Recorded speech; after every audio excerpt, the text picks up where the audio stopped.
Welcome back. All right, fourth and final review for tonight, and then I'm just gonna go toddle off, watch some TV, and go to bed.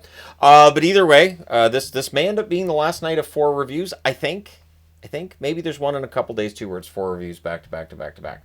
But yeah, Pickard versus Kemper in this one. The Oilers and the Kings, a series where the home team has held serve. The Oilers had some momentum coming into this one, but the Kings at home, right? This is what they fought all year for. And they had their ace in the hole. Hannah Davey singing the Canadian anthem, as she has, and then the harmonicas for the American anthem. And they had Kings jerseys, and I think it's great that these nice little old ladies have become celebrities in the playoffs. It's a good story, right? But at any rate, Frederick has a rush chance that's held as we get to the game. That was about 3 or 4 times into me hearing "Lay It on the Line," which... I mean, I like the song, but I'm kind of over it. Things get punchy in a hold by Kemper. The Oilers press at 2 minutes. The shots are 3-0 for the Oilers at 3 minutes. Like, couldn't they just make multiple commercials with different songs? Like, Anyways, so there's a power play for the Oilers. They cycle. Puck's cleared out. Nugent Hopkins has a shot that's blocked. It's cleared out. Power play's killed off. Just 1 shot on net for the Oilers power play there. The Oilers press at 7 minutes. Henrique's denied there. Podkolzin knocks Malott into Kemper. Things get kind of scrummy, and the Kings come out of that with a power play. You don't push a guy into his own goaltender.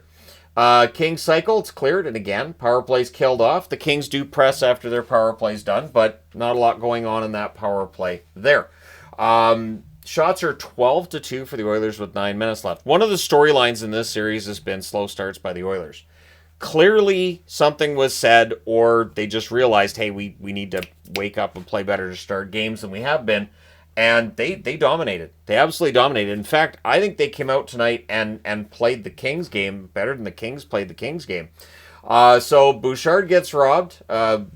Really good bounce back game for Kemper early on here. And honestly, Kemper had a fantastic game.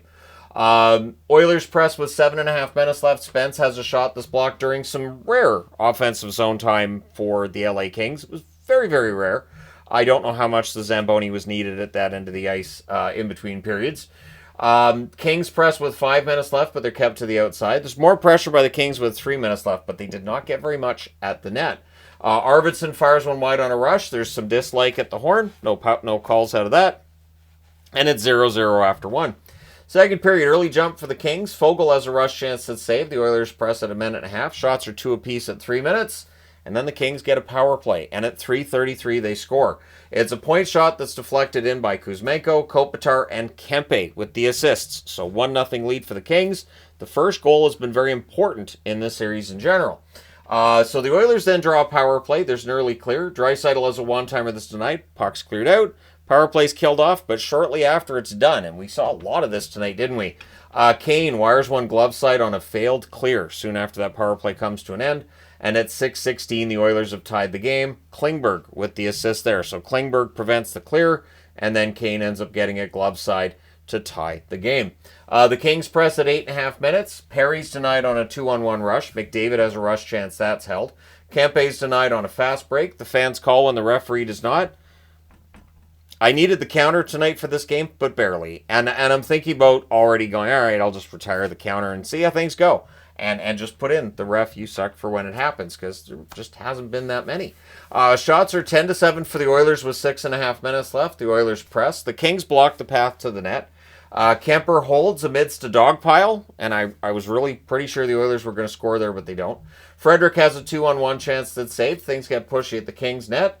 And a whistle bails out the Kings. Well, there's one of two ways to look at this. Either the puck was loose when the referee blew the whistle, or Kemper had the puck and the Oilers pried it loose, and then the whistle goes. So, depends on how you view it there. The Oilers press in the final minute, and it's the first time in the series that the Kings did not have a lead after 2 periods of play. I mean, they've been rubbish with the lead after 2 anyways, so you might as well just not have it. I guess that's a strategy? Kind of, sort of, maybe. So third period, early press by the Kings, but the shots are 2 apiece at 4 minutes. And I thought the Oilers did a good job of controlling the Kings' attack, even in that third period, at home. The Kings don't generally lose at home, right? So the Kings' press are kept to the outside. The Oilers press at 5 minutes. Draisaitl has a rush chance that's blocked. The team's trade rushes. And then at 7:12, on one of those rushes, Janmark buries a rebound to give the Oilers their first lead of the game. Arvidsson and Podkolzin with the assists. So, unsung heroes getting on the board there. Janmark with a goal. I've been a Janmark fan for a long time. Nice to see him on the scoreboard. It's 2-1 Oilers. Hyman then has a net drive that's blocked. We get a power play for the Kings. There's an early cycle. It's cleared out. Doughty has a one-timer that's blocked. Fogle can't bury one in close. And then there's a shorthanded 2-on-1. Connor Brown's denied there. And then the Kings power play tries to come back into the zone and they go offside. And then the Oilers finish killing it off. I think that was with like 14 seconds left in the power play. The Oilers press with 9.5 minutes left, and now all the pressure's on the Kings, right?